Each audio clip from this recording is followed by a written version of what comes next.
Hi, welcome back to the channel. In today's episode, I want to talk to you about what's happening in the Russian economy. And in fact, I want to talk about the war in Ukraine, which isn't something that I talk about a lot. I talk about the economics of what's happening in Russia as a consequence of the war in Ukraine, but I don't really talk about the war itself that much. But we recently passed the fourth anniversary of this war. It started on the 24th of February 2022. And when it first started, it was estimated by Russia and Vladimir Putin that it was only going to last for a matter of days because that's what happened in Crimea back in 2014 when Russia invaded the Crimea area of Ukraine. There was basically no resistance. Russia took over the area and it's still occupied today. But unfortunately, from Russia's point of view, that didn't quite work out as planned in 2022, and the war is still raging now.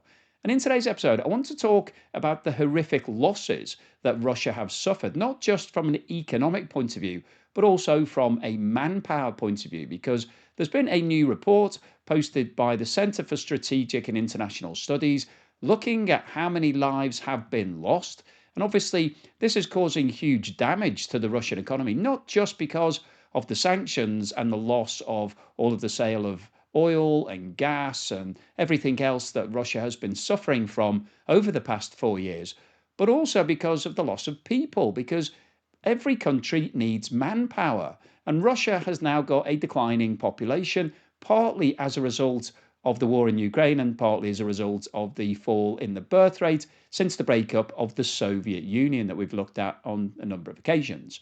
This report, entitled Russia's Grinding War in Ukraine, Massive Losses and Tiny Gains for a Declining Power, was published in January. And I wanted to pick out some of the interesting statistics that I thought you'd like to have a look at. And I've decided, in terms of this video, to split it into two parts. In this episode, we'll go through the actual losses and look at what's been going on in terms of the loss of people and the gain of land and compare it to what's happened in history. And then in the next part, I'm going to look at the economic implications. And the reason why I'm splitting it into two is the feedback that I've been getting from you is that you'd like to see shorter videos from me. So rather than making one long one, I've decided to split it into two shorter ones. This chart shows the estimate of Russia's casualties. So basically the combination of the number of people killed and those injured and wounded in battle to the point where they can't continue fighting. So they've had to leave the battlefield since the war in Ukraine started. And as you can see, this is a linear progression and it's continuing. This is only through to December 2025. Clearly, the war has carried on beyond that, so there will be more casualties on a daily basis. And the estimate at the moment, we don't have any firm details because Russia doesn't publish any figures, so we don't get any official statistics. But the latest estimate is that Russia has lost 1.2 million people in the war so far. 1.2 million. That is an absolutely huge number. And when you take into consideration that when the war first started, 500,000 people fled Russia because they didn't want to run the risk of being called up to go and fight in Ukraine. And then another 700,000 left when it was announced that Russia was mobilizing a further 300,000 people in October of 2022. So 1.2 million people fled the country and another 1.2 million have been killed or injured in battles. That's 2.4 million people, probably more than that because the casualties are rising and I'm sure the number of people who've left Russia has also risen. That is a huge amount to take out of the population in terms of your workforce. So this starts to indicate just how big the problems are for Russia. It's not just about the sanctions and the fact that it hasn't been able to sell oil and gas. It's losing a valuable part of its workforce. And of course, over the long term, that will have structural implications for Russia because it's also got a declining birth rate as a result of the breakup of the Soviet Union. So there's a lot of big problems that Russia are facing at the moment, and the casualties in Ukraine are not helping. And in terms of how that breaks down on a monthly basis, this chart shows the estimated monthly casualties since the war started. And you can see that 2024 was actually the worst year. You would have expected that the initial engagement would have produced the most casualties, but actually that wasn't the situation. In 2022, the casualties were relatively low, less than 20,000 per month. In 2023, they increased, and by the end of that year, it was above 20,000 per month. But in 2024, we saw an explosion in terms of the number of casualties. And as you can see, the peak period came towards the end of 24, when it was estimated that just under 50,000 people had died in 1 month. Now, that has come down, but as you can see, the latest monthly average is sitting at around 30,000. That's 30,000 people. And the average across the whole 4 years of the war so far is over 26,000 Russian casualties every single month. That is a huge amount. Again, if you put that into the context of a workforce, you're losing 26,000 people per month. No country can really afford to be doing that. Now, in terms of how the losses from Russia's perspective compare to Ukraine, it's estimated that Russia has lost between 2 and 2.5 soldiers for every single Ukrainian soldier killed in the war. So it's doing worse relatively, but the bottom line facts here are that between 275,000 and 325,000 Russians have been killed in battle so far, and between 100,000 and 140,000 Ukrainians. So that is a lot of people. When you combine those two totals, we are getting close to 500,000 people potentially killed so far in this war. This table shows the monthly breakdown of the losses in terms of killed, wounded, or missing Russian soldiers for each of the years. So you can see in 2022, the numbers started to build, and by December of that year, around 17,000 Russians were killed, wounded, or missing each month. In 2023, we saw the numbers ramping up seriously. The start of the year, it was around 22,000 per month. By the end of 23, we were looking at close to 30,000. Then in total in 2023, 253,000 Russian soldiers were basically casualties. In 2024, we saw those numbers really taking off, increasing from around 26,000 per month to almost 50,000 by December. And in total, in 2024, 431,000 Russians were casualties. And in 2025, it's estimated that the number came in at just under 416,000. So you can see there has been a real ramping up here of the problems and the losses from Russia's perspective. Now, I just wanted to put that into perspective.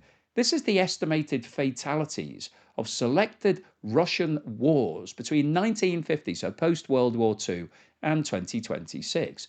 So we start off at the top. In the Korean War, which ran from 1950 to 1953, not sure if anybody's old enough to remember that, but if you are, then it was a long time ago. It was estimated that Russia lost 120 people. That's 120 people, not 120,000, 120. In Hungary in 1956, which I'm sure very few people will remember that conflict, Russia lost 669 people. Now, in the 60s and 70s, Russia was involved in a variety of different conflicts that you can see here, but didn't lose more than 100 people in any of those until we get to Afghanistan, which started in 1979 and went on till 1989. So a 10-year conflict from Russia's point of view. And it's estimated that Russia lost between 14 and 16,000 soldiers in that conflict, which went on for 10 years. In Chechnya, which I've talked about before on the channel, now that conflict, there was an initial conflict that went on from 1994 to 1996, and then another version which went on from 99 to 2009. It ran for more than 9 years. It was estimated that Russia lost up to 25,000 soldiers. Now, that was a war that lasted for somewhere around 12 or 13 years in total. Russia was involved in a conflict in Georgia in 2008, where it was estimated to have lost 64 lives. We then had the first invasion of Ukraine, which covered Crimea and the Donbass, and Russia was estimated to have lost between 6,000 and 7,000 soldiers back in 2014 in that conflict. It's been involved in Syria, and between 2015 and today, and estimated to have lost 264,000 people. But in Ukraine, the war that's been going on for the past 4 years, it's estimated to have lost between 275 and 325,000, which is basically more a lot more than all of the other conflicts that Russia has been involved with since 1950 added together. In fact, it's many multiples of all of those conflicts. So, this is by far the most disastrous loss of life that Russia has suffered since World War II. Now, as we've just discussed, in the last 2 years, 2024 and 2025, it's estimated that Russia has lost over 850,000 soldiers. And I wanted to have a look at the territorial gain that Russia has achieved in the past 2 years.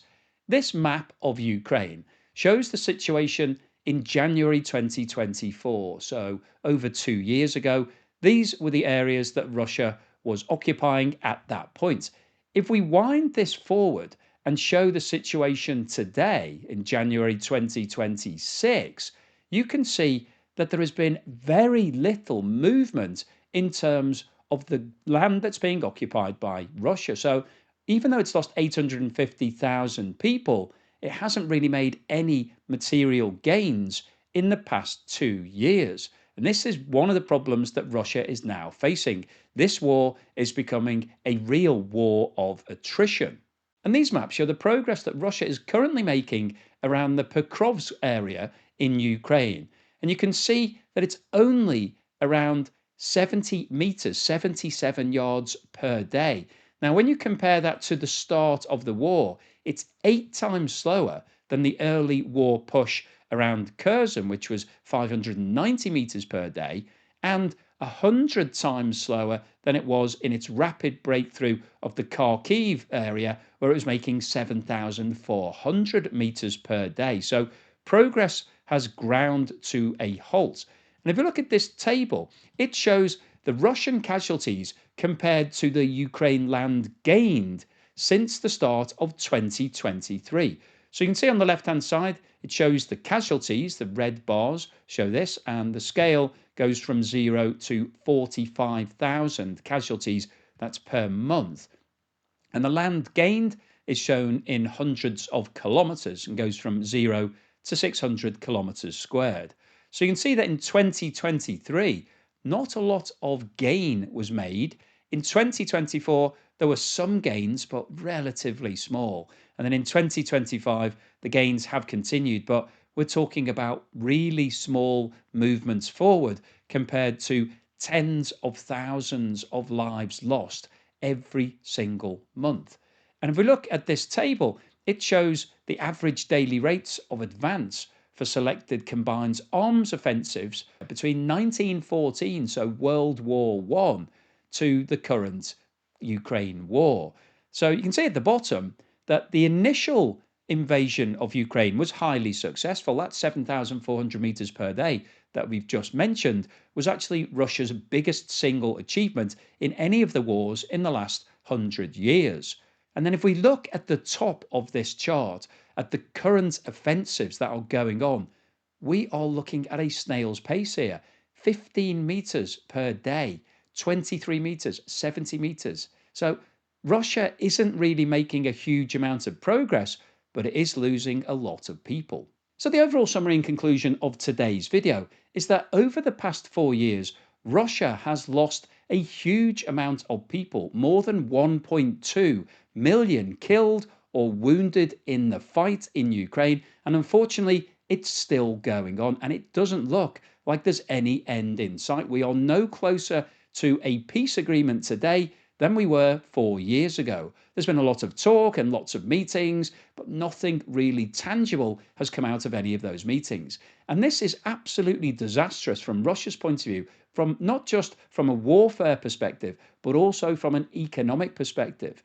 The sanctions have caused irreversible damage to the Russian economy. We are starting to see problems with the Russian oil and gas industries that may well have a long-term implication for Russia.